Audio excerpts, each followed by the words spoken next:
After a rare snowfall in Florence, Lorenzo de' Medici commissioned Michelangelo to make a sculpture in the snow.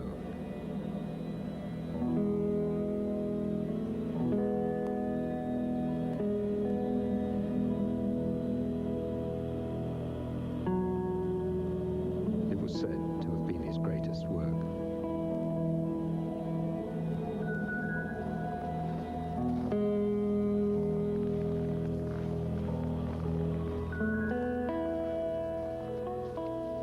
Michelangelo's Snowman was a theatre performance. It lived on only in the memory. That's what I like about the theatre. It can't be recorded. You can't show it on television. It's live, it's unrepeatable, and it melts away like a snowman in the sun.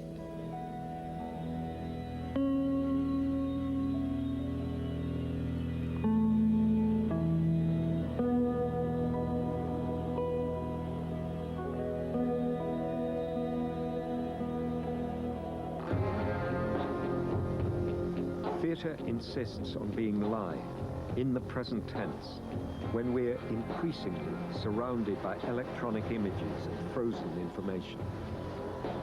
Our date of birth, our nationality, our schooling, our home, our work, our money, our tastes, our health, are all recorded in binary digits that will last forever.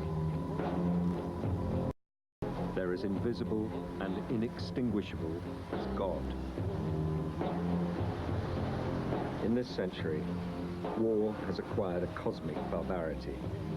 Economies have become bulimic, sex has become public wallpaper, and tyranny has been the best rehearsed political system. Giants stalk the globe. Corporations, political leaders, showbiz icons, and we crawl dwarfed beneath them.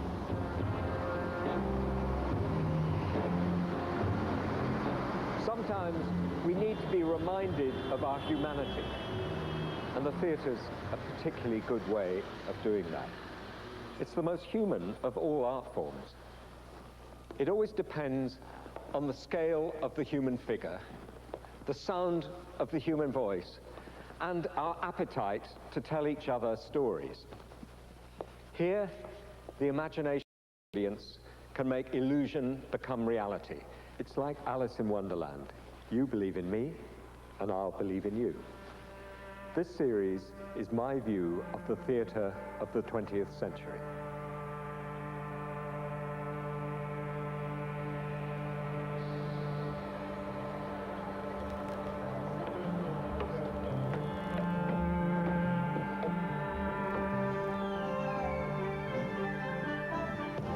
When theatre works, it's because it engages the imagination. It depends on metaphor. A broomstick becomes a gun. A room becomes a world. A group of characters becomes a whole society.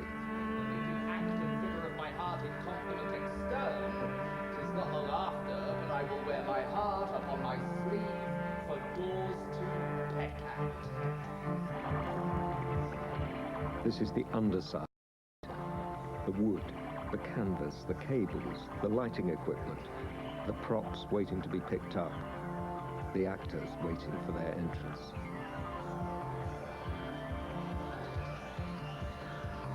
Sometimes I think I've spent half my life in the dark, but this explains why.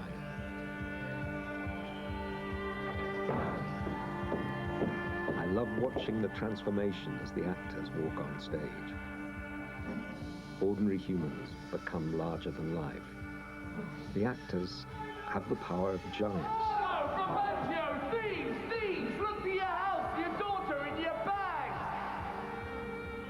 There's a sense of occasion. You take part in a communal act. You go into the theatre as an individual and something happens. You become an audience.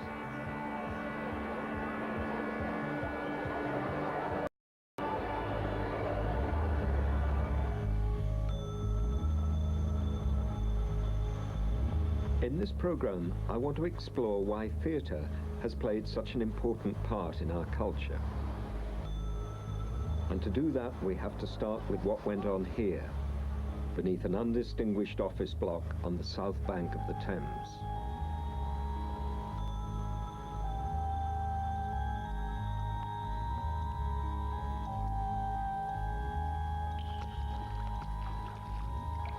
This murky pool sits on the foundations of a building that existed 4 centuries ago. This is all that remains of the Rose Theatre. The stage was here, and it was on this stage that the first performances were given of plays written by the man who more or less invented British theatre, Shakespeare.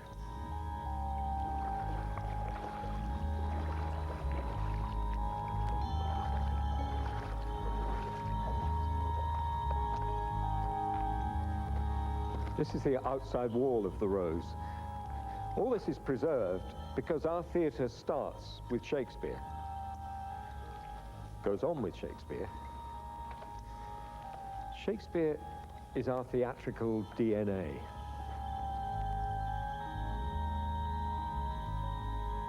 The fascinating fact of the discovery of the Rose Theatre, the remains of the Rose Theatre, a theatre which predates the Globe, which is where Shakespeare's mature plays were written, was that the Rose was very small. It might have held 2,000 people just packed in very tightly like a crowd at a football match. But they would all of them been very, very close to the stage, and when King Lear said, "Pray undo this button," the button would be visible to the audience. Oh, happy dagger, this is thy sheath. There rest. Let me die. There is no other author I know who was able to actually know in the theatre what works. And we know that because for 400 years, people have been doing it different ways. And many of those ways are successful. Doesn't necessarily mean you have to wear doublet and hose and walk on with your hand on your hip like Karen Guthrie said. You know, we've seen modern dress productions, and there was a wonderful film of Romeo and Juliet recently, a modern kind of film, which also worked. And in a way, everything in me resisted going to that in a way, because I thought it's going to be very much bent in order to, but it wasn't. I mean, that whole thing of the guns having swords written across them. So when they came and said, "Put up your swords," it made complete sense. Put up your swords!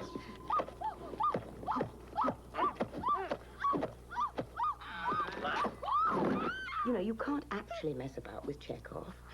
You can't actually mess about with Ibsen or Tennessee Williams, but you can, in a way, mess about with Shakespeare, and very often it being very successful. What's in a name? That which we call a rose by any other word would smell as sweet. So Romeo would, were he not Romeo called, retained that dear perfection which he owes without that title. Romeo, doff thy name, and for thy name, which is no part of thee, take all myself. I take thee at thy word. What's extraordinary about him? I mean, I still just think, how could this have been one person who not only told so much story, but the bigger point, revealed absolutely the primary templates to the human condition. There is no clearer body of work that thumbprints the human archetypes or character types more clearly and more comprehensively than the work of William Shakespeare. You begin to think an enormous leap was made in a very, very short time by one person. And I think that's true, actually. I think that the reason, you know, one just kind of says the word genius in this casual way is a validated response to Shakespeare. It is a sort of miracle. The characters have an interior life which really has no precedent. You're in a world where a character is a complete person and incorporates odd little trivialities, little personal touches, and rather sort of complex thought processes. You know what I used to do years ago? I would take any of the plays and simply copy them, pretending I was him. See? You know, it's a marvelous exercise. Just copy the speeches. And you gradually realize the concision, the packing together of experience, which is hard to do just with your ear. But if you have to work it with a pen on a piece of paper, and you see that stuff coming together in that intense interconnection, sound and meaning, it's exhausting. Yet I'll not shed her blood, nor scar that whiter skin of hers than snow and smooth as monumental alabaster. Yet she must die, else she'll betray more men. Put out the light, and then put out the light.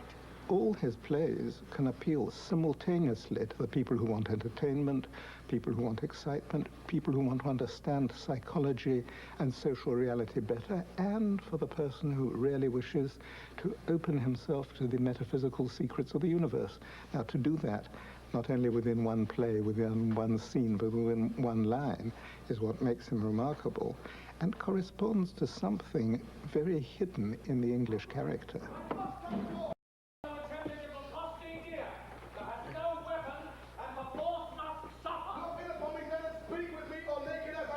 I think that our theatre is unimaginable without him. Well, we can't think how it would be. And he's been able to provide each age with what it needed.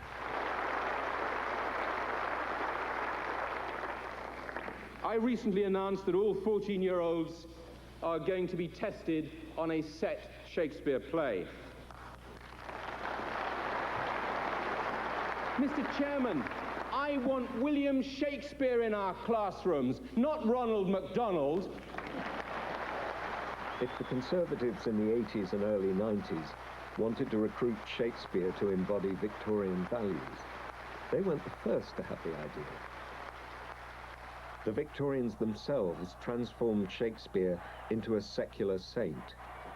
Early years of the 20th century, we had become more conscious than ever of the pageantry of power. Shakespeare's plays provided a sequence of instructive moral tableaux and a window to a romantic past. Shakespeare, as national poet, was exported to every corner of the empire well into the 20th century. He was used as one of the main props of an imperialist culture. In the bright sunlight, the peoples of southern Rhodesia brought into the landscape of this brave new world some of the color which still links them with the old. The days of Elizabeth I were recalled in a pageant which might have taken place on an English village green. On the stage, the plays were often highly edited, with painted backdrops, massed extras, and full orchestra. Actor managers like Henry Irving built their performances around a series of significant moments which would receive distinct rounds of applause. Sometimes, as Bernard Shaw said, they positively acted Shakespeare off the stage.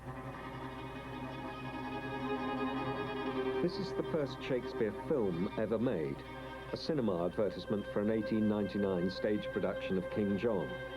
The actor-manager in the leading role is Herbert Beerbohm Tree. In the hands of the great actor-managers, when the action moved to the forest, the staging was thuddingly literal. Real trees, real leaves, real animals.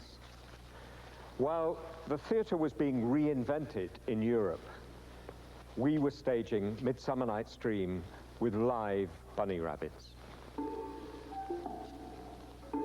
Edwardian Shakespeare belonged to a time when theatres themselves could be unblushingly named empire.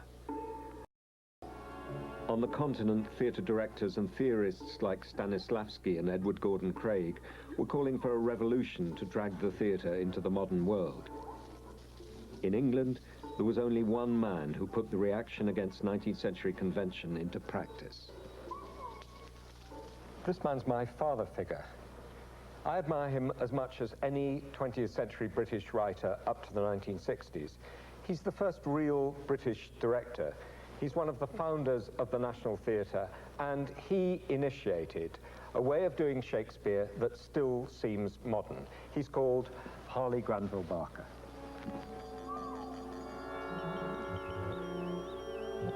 Granville Barker wanted simplicity.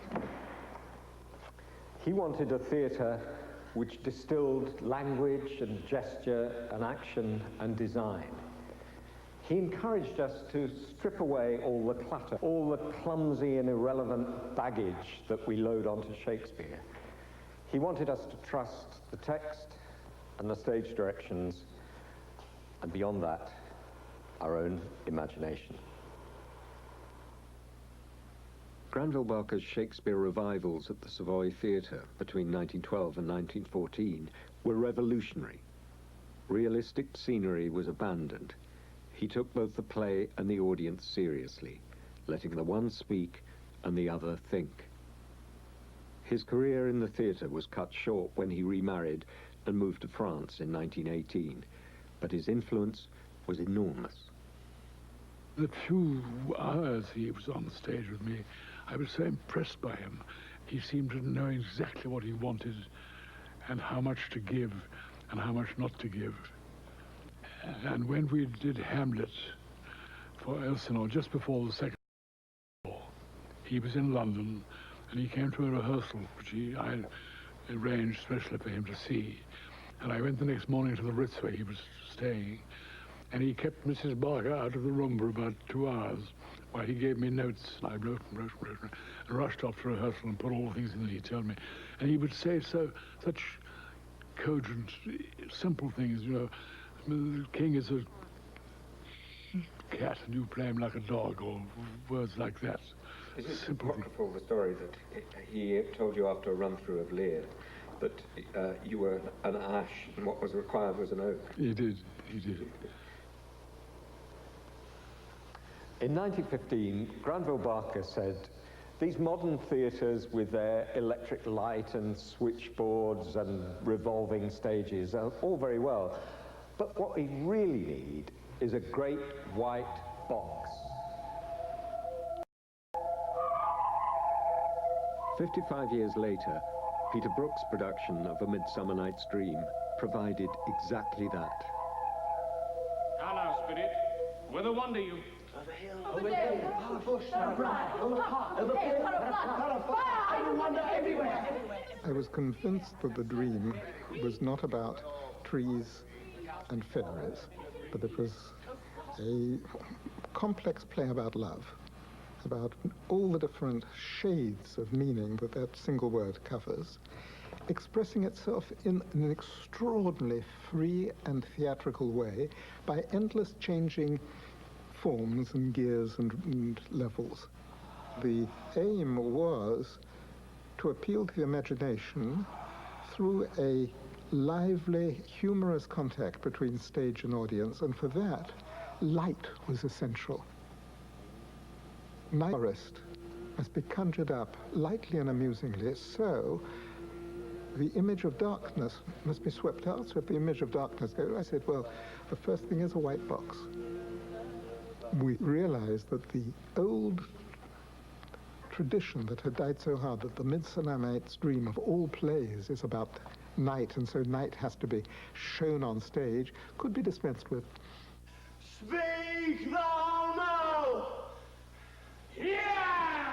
Peter Brook encouraged directors and actors to return to the text, to find that the meanings are open, that there isn't one solution to staging Shakespeare's plays, and to exploit what we might call the theatre-ness of theatre. Speak again! Thou run away, thou coward! Art thou fled? Speak!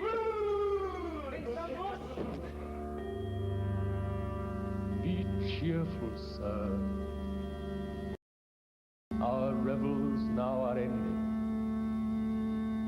These our actors, as I foretold you, were all spirits and are melted into air.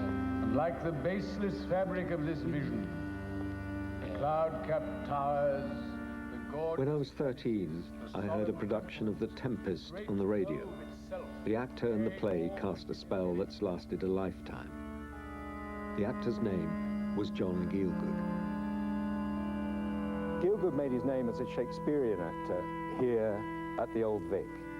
He's one of the many actors who haunt this theatre.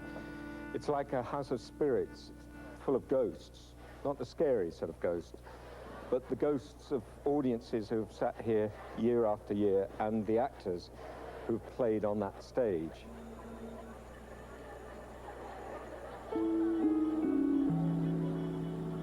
Theatre's about communicating with people, and those people have left their mark here, like beer glasses on a pub table. The Old Vic was a failing music hall run by the temperance movement. In 1912, a young woman called Lillian Bayliss transformed it into a people's theatre. She gave the audience film shows, grand opera, and finally, Shakespeare. Well, that was the start of my Shakespeare in 1914. And since then I've had most excellent producers. At the moment I have Tyrone Guthrie. He is electric, a magnificent help to any company. Many of our greatest actors and actresses enjoy coming to us for special parts.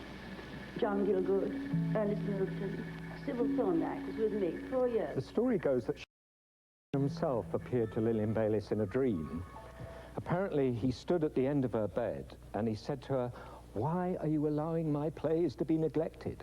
She said, "Well, what am I supposed to do about it?" And he said, "Put them on yourself." So she did.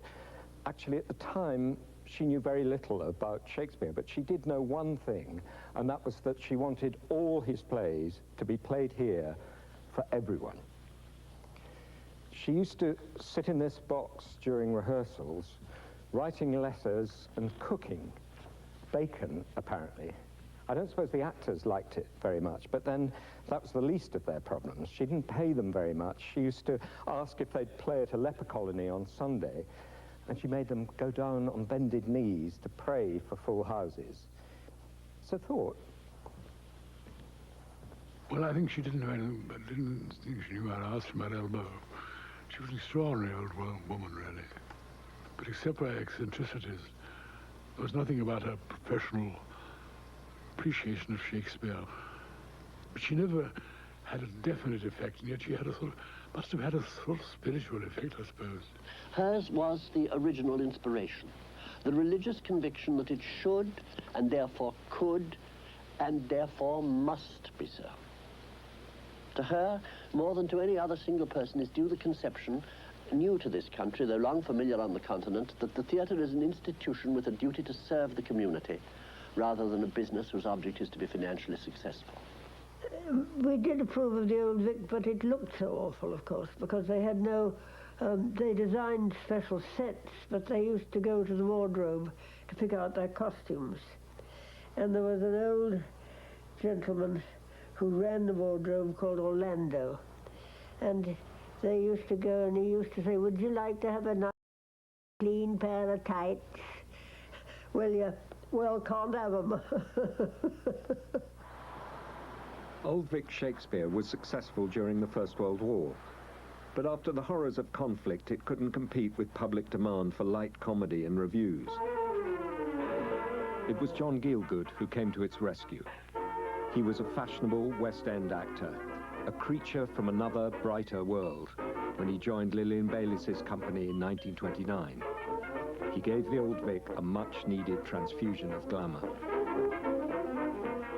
Well, I suppose I had a sort of matinee idol public. I was very much in the feeling of the bright young things, and I went to nightclubs and Gargoyle Club and all that, and lived a sort of semi-Francis Bacon existence for a short time. Gielgud adopted the fashionable Noel Coward style of world-weary sophistication. His Richard II was an unashamed aesthete. His Hamlet was young, poetic, and disenchanted. His Hamlet was wonderful, absolutely marvelous. He was everything one felt a prince should be: romantic,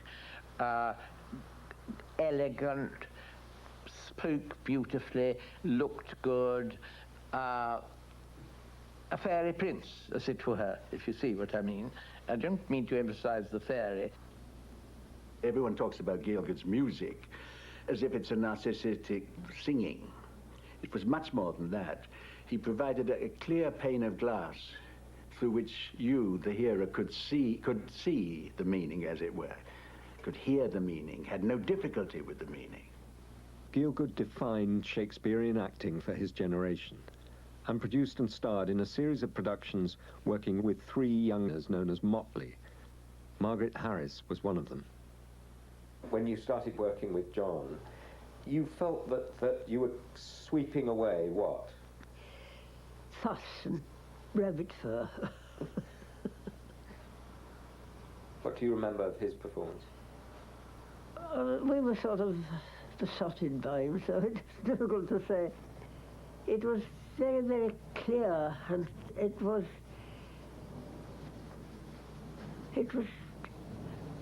very direct, I think, and it used the play. It didn't sort of add things, because nowadays it doesn't seem to be possible to do the play just as a play. You have to take a point of view of the play.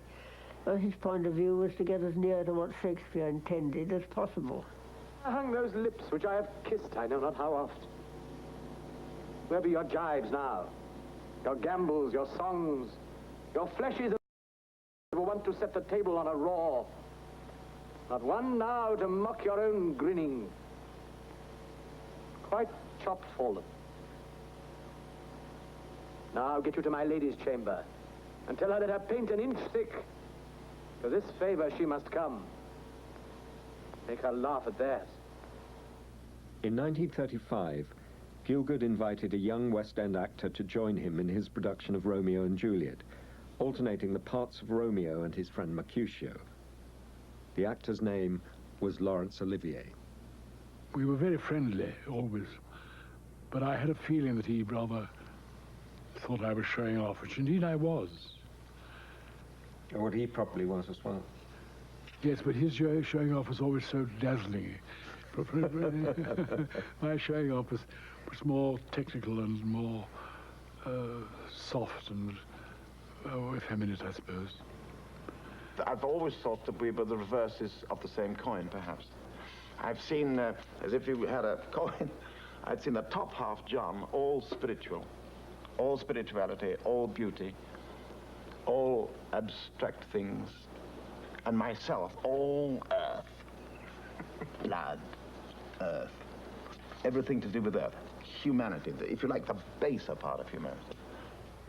Larry, I'm afraid, was more right in both the parts, but he got absolutely slated for the Romeo because of the way he spoke the verse, because they were used to John's beautiful interpretation of the verse, and Larry brought it up to date and made it like just talking. And they practically slaughtered him. And after the first night, after the papers came out, he said he wasn't going to do it anymore. However, John persuaded him to, and everybody who wasn't a critic told him how wonderful he was. He was wonderful. He was young and vital and sulky and all the things that Romeo should be. He was superb, I think. And John was in a different category altogether. He was beautiful in it, and Larry was real in it, actually, I think. When I was playing Romeo, I was carrying a torch. I was trying to sell realism in Shakespeare. I believed in it with my whole soul, and I believed that Johnny was not doing that enough. Olivier was reflecting a new world, a world that was defiantly unpatrician and unromantic. It was a world that would have its face rubbed in the reality of economic depression, fashion, and war. To find the reality of character, he looked to the fashionable movement of psychoanalysis and the theory of the unconscious. Something is rotten in the state of Denmark.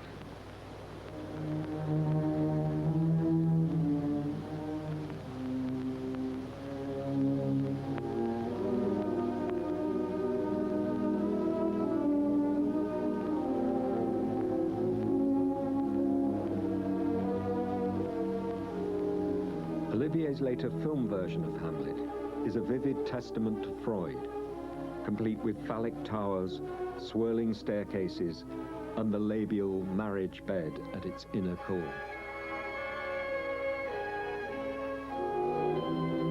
According to Freud, Hamlet cannot take vengeance on Claudius, who killed his father and married his mother, because these actions merely show him the repressed wishes of his own childhood.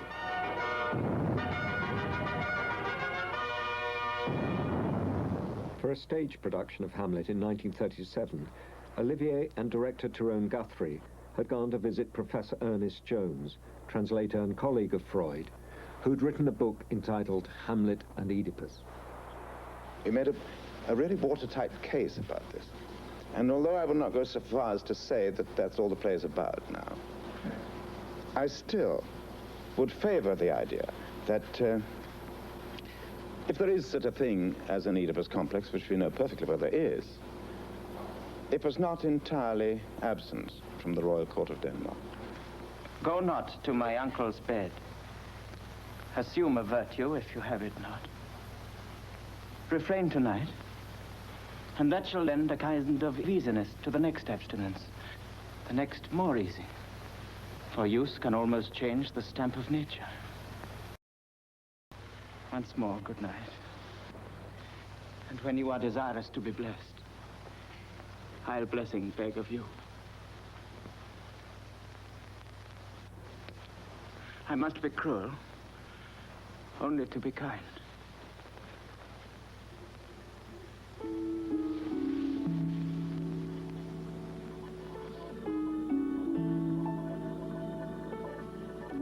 For Olivier, realism meant psychological realism, which meant sexual realism, which meant subtext, which of course meant Freud. It's a nice irony that actors were turning to Freud for inspiration because Freud had turned to Shakespeare. From the age of 8, he'd read the plays, and he'd become convinced that art often revealed more than science about the human heart, or, as Shakespeare said, the mystery of things.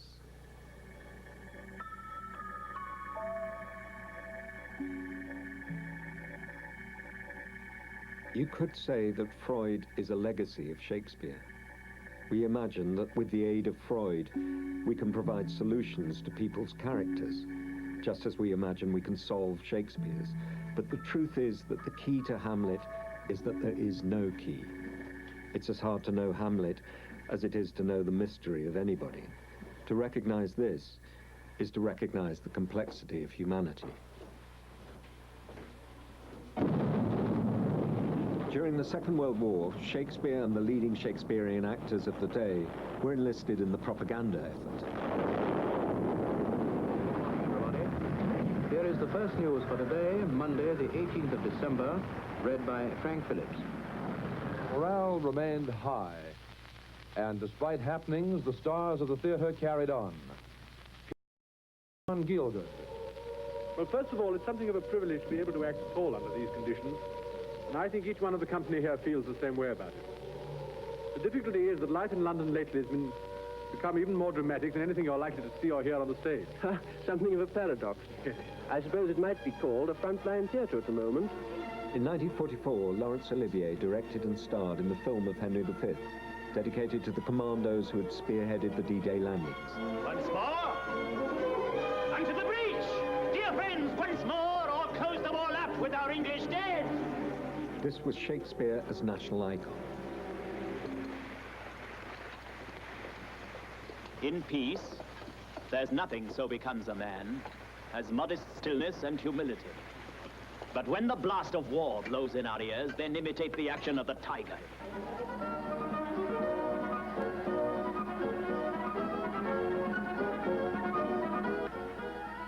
In the same year as the film of Henry V, Olivier created on stage one of the most famous roles of his career, Richard III.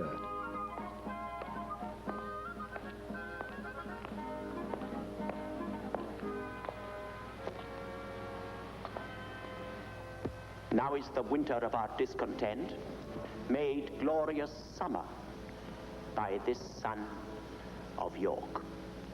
and all the clouds that lowered upon our house in the deep bosom of the ocean. Buried. Now are our brows bound with victorious wreaths, our bruised arms hung up for monuments, our stern alarums changed to merry meetings, our dreadful marches to delightful measures. Was there a moment when you knew that all was set fair for your future? Well, I had developed this characterization. I've got a lot of things on my side. Now I come to think of it from the point of view of timeliness. One had Hitler over the way. One was playing it as definitely as a paranoia, so that there was a core of something to which the audience would immediately respond. But I read a few notices next morning, stayed up till 3, of course, drank a little bit too much, and my next performance was the next day matinee, to which I was all too ill prepared. And there was something in the atmosphere. There was something, people talk, there is a phrase, the sweet smell of success. And I can only tell you, I've had 2 experiences of that, and it just smells like Brighton and oyster bars and things like that.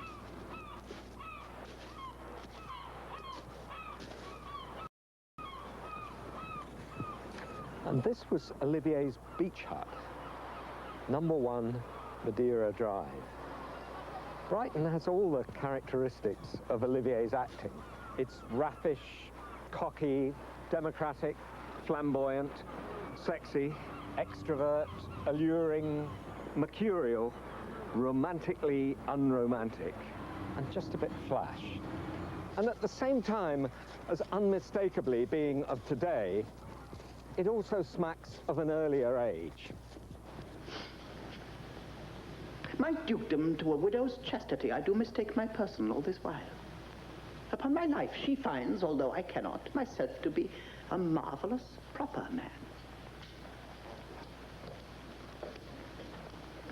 I'll be at charges for a looking glass, and entertain some score or 2 of tailors to study fashions to adorn my body. Since I am crept in favor with myself, I will maintain it to some little cost. Shine out, fair sun, till I have bought a glass, that I may see my shadow as I pass. If Olivier did not exactly eclipse Gielgud, he was now at least as well known. The 2 stars had become the pillars of the theatrical establishment. That whole great generation, I think, were united, and in a sense, they gathered round Gielgud, or gathered round Olivier. I mean, those were the 2 polarities. And they weren't as different, Gielgud and Olivier, as each would like to think, in my view. And they were united in believing in the word and in the classical virtues, ferociously classical. They all were. Olivier wasn't necessarily the actor of his time, or even the best or the wisest or any particular superlative. He was simply larger than life. People seem to want an actor who can move them to tears or to laughter, and at the same time let them know that he's doing it. They want to be knowingly seduced, and with Olivier, they were. It's completely impossible that we'll ever see acting in such a heroic style again. Brecht said, "Happy the land that needs no heroes. Happier perhaps, but duller certainly." Olivier's brilliant luminosity shouldn't blind us to the insight, humanity, and the sheer beauty that John Gielgud brought to Shakespeare. John's the father of the British theatre, really. I mean, everything was influenced by him. And he never has taken the credit for any of that. Gielgud and Olivier created the template on which the modern British theatre was built. Both actors ran ensemble companies which had repertoires that put Shakespeare at their heart. Their experience was to lead to the creation of the National Theatre in 1963, with Olivier as its first director. And as they go to work on the block and tackle, and we hear it coming slowly down, so perhaps we can see the inscription which is marked in gold upon the side of that stone. Back in 1951, there was no National Theatre building, but there was a foundation stone. The English like artists, they like institutions, and they love institutions that have buildings, because if you have a building, you have to fill it.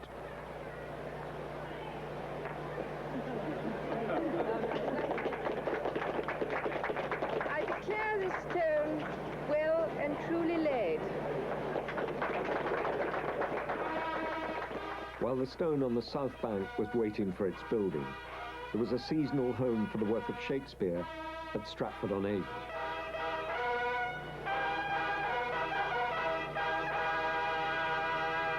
A festival season in festival year. At Stratford-on-Avon, the famous Memorial Theatre opens another series of Shakespeare plays.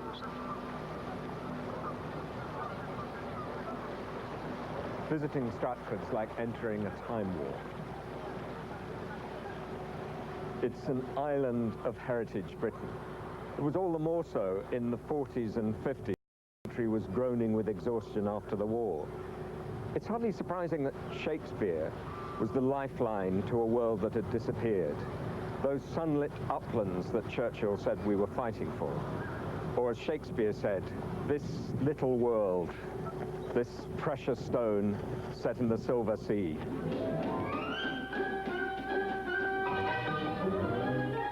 Meanwhile, in another part of the theatre, designers and wardrobe staff were busy preparing the elaborate and richly colored costumes required for the plays being produced this year.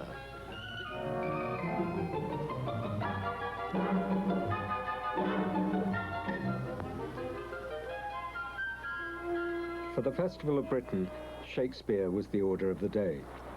The annual summer seasons at the Shakespeare Memorial Theatre were a tradition which extended back to the previous century. Stratford, as Shakespeare's birthplace, was a site for pilgrimage, and the Bard of Avon was literally and metaphorically on the pedestal where the Victorians had put him. Where tradition in some cases is a good thing, in the case of Shakespeare, tradition is not a good thing, because we haven't got a true Elizabethan tradition.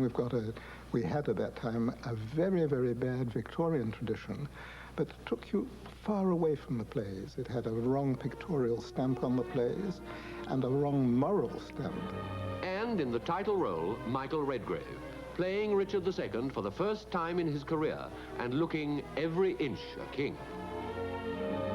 Throughout the 50s, Stratford Shakespeare was gradually emerging from its black and white world, thanks largely to the efforts of Barry Jackson, who had staged the first modern-dress Shakespeare at the Birmingham Rep in 1923, and now revolutionized the way the plays were approached.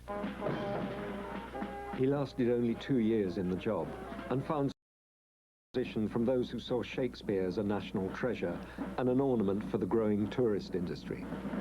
And there you see what looks like one detached house. It's not, it's three. On the left, the family business. With the extension, the family home, and a little... By the end of the 50s, the old certainties were slipping away. Look Back in Anger had rocked the theatre establishment, and the works of Brecht and Beckett were playing to British audiences for the first time. Change was on the horizon. The new medium of television brought a wider world into people's homes. A world in which Britain no longer played a major role. This is us, see? We're today. If you don't dig us, shoot away some square joint to the rest of the creek. Or why not stick around and get with it? The Suez Crisis of 1956 revealed that Britain's empire days had gone for good, with Anthony Eden quoting Shakespeare to the end. All is not with him, still less for the out of work. It is with Colonel Nutt. With dictators, you always have to pay a higher price later on, for their appetite grows with feeding. When Peter Hall created the Royal Shakespeare Company at Stratford in 1960, the new company breathed the spirit of the 60s. Shakespeare was no longer a relic, but a contemporary. So, good morning, ladies and gentlemen. We are not going to read the play, embarrass each other and ourselves, but I want to put certain ideas into your heads. Peter came with a tremendous energy and vision of someone who then did the first thing. He said, well, we don't want this place to be a memorial, so it won't be called a memorial theatre anymore. It's the Royal Shakespeare Theatre. Then he said to get good actors, we must have much more work. We must have a theatre in London. And all those things came out of a preparation that had been done by Sir Barry Jackson, and that was the big revolution.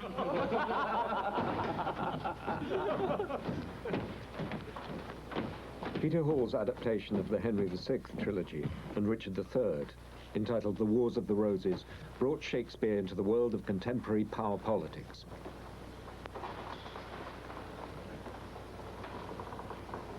The rest that love me, come and follow me.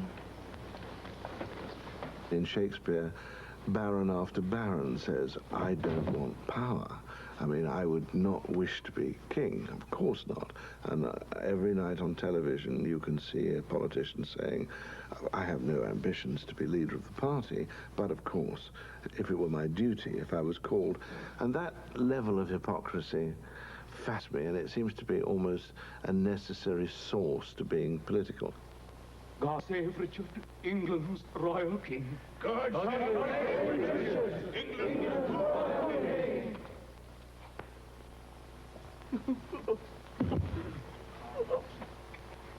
Tomorrow will it please you to be crowned? Even when you will, since you will have it so. Tomorrow, then, we will attend your grace, and so most joyfully we take our leave.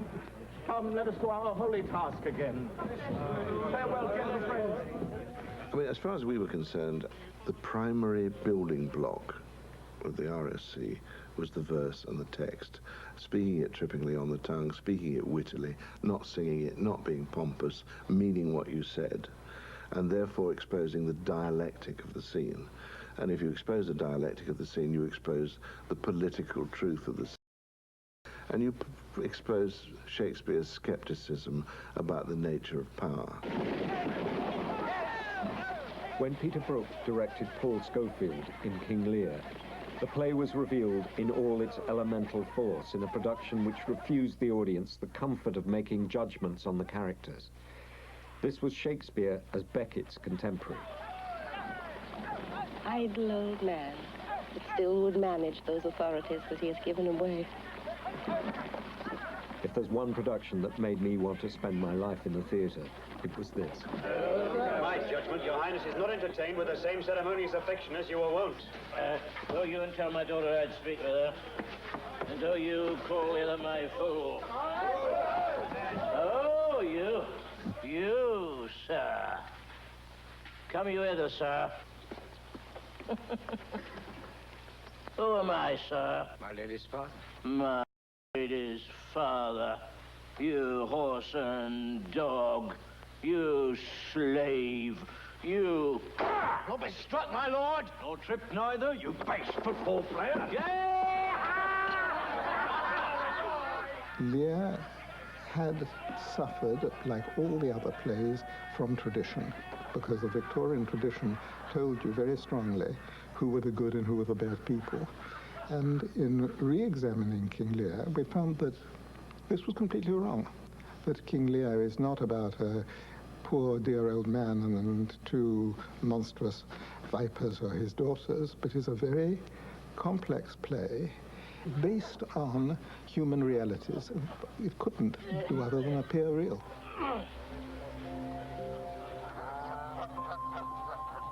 For the last 30 years, Granville Barker's approach to Shakespeare's text and his insistence that the play to live for today has become the orthodoxy of the two great institutions of the theatre. Though they're now housed in their own buildings, this has been both a blessing and a curse. For me, the most successful performances of Shakespeare in recent years have taken place not in the grand structures which have become monuments to the ambitions of the 60s, but in small spaces, which can achieve an intense intimacy between the actor and the audience.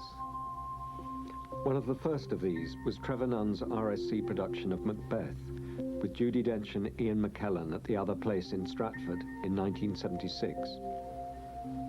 Has been watched by an audience who couldn't take recourse in the idea of, well, come on, it's just a group of actors who are wearing costumes and who are wearing makeup and they're declaiming a text that has been learnt, because everything was taking them towards the belief that in the room with real people who were thinking those thoughts and who were convincing them that a murder was going on in the building, that they were in some way party to, because they could hear the breathing of the other people asleep in the household in the middle of the night where it was taking place. I go. And it is done. The bell invites me. Hear it not, Duncan. It is a knell that summons thee to heaven or to hell.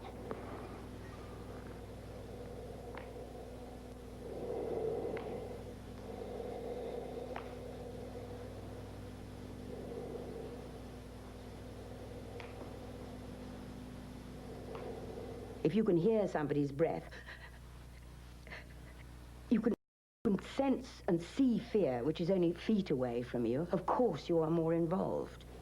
I remember Sir John Gielgud coming to it and saying, well, I'd never want to do Shakespeare in a large place again. That which hath made them drunk hath made me bold. What hath quenched them hath given me fire. Peace. It was the owl that shrieked, the fatal bellman which gives the sternest good night.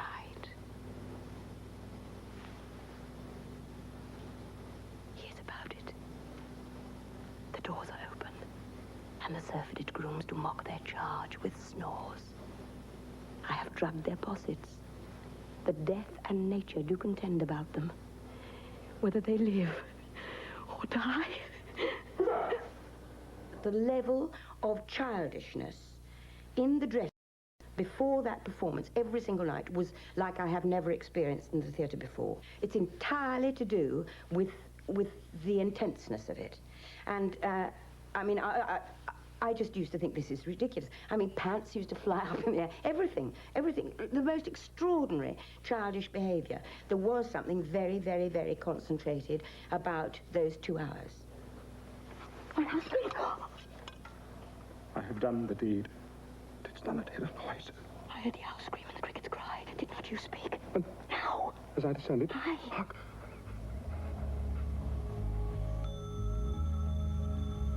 When I worked at the National Theatre, I became more and more uneasy about Shakespeare's power being dissipated in its larger spaces. When I came to direct King Lear, I felt it had to be in the smallest and most intimate of its stages, the Cottesloe. Here we could find the intensity of contact that must have characterized the Rose Theatre. Here we could be truer to Shakespeare than anywhere else, and the intimate, unbearable story of a family destroying itself could unfold. King Lear is a play about 2 fathers.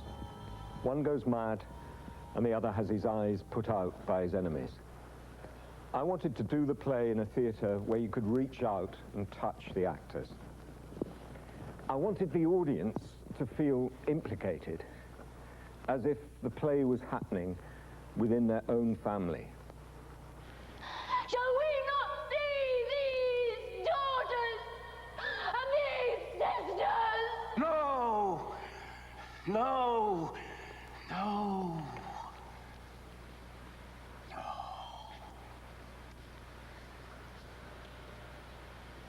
Come, let's away to prison. We 2 alone will sing like birds in a cage. When thou dost ask me blessing, I'll kneel down and ask of thee forgiveness. So we'll live and pray and sing and tell old tales and laugh at gilded butterflies and hear poor rogues talk of court news. And we'll talk with them too. Who loses and who wins. Who's in, who's out.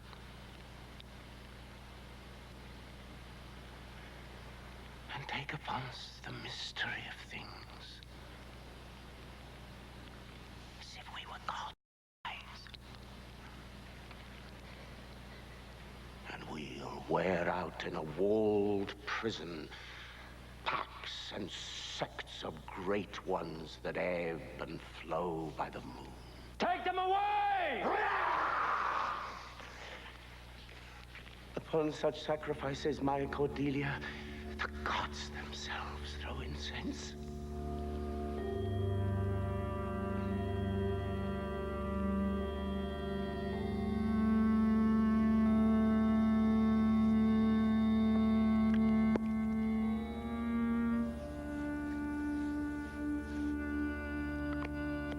It's part of Shakespeare's mystery that each generation finds its own interpretation of his plays. He's the measure and template for our humanity. We'll continue to stage his plays because he makes us recognize ourselves in the ambitions of his characters, public, private, and sexual. We pretend, we put on faces, we acknowledge that we're all actors. Shakespeare holds up the mirror to human nature. And he does this not in books to be read in private, but in the theatre to be shared in public.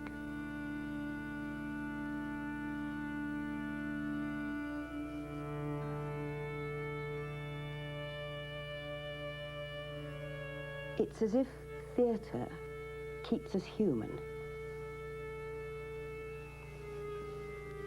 The human face has on it a kind of death, I suppose, and it's up to the actor to give it life.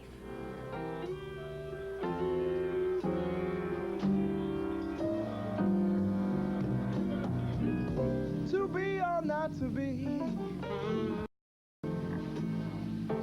that's the point, of course.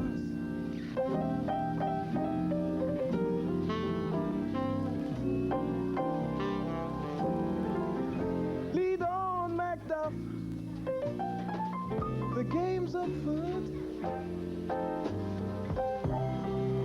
My kingdom force.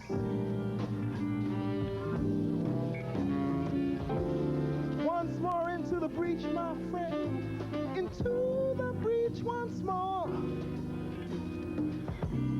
All the world's a stage, my friend, let's slip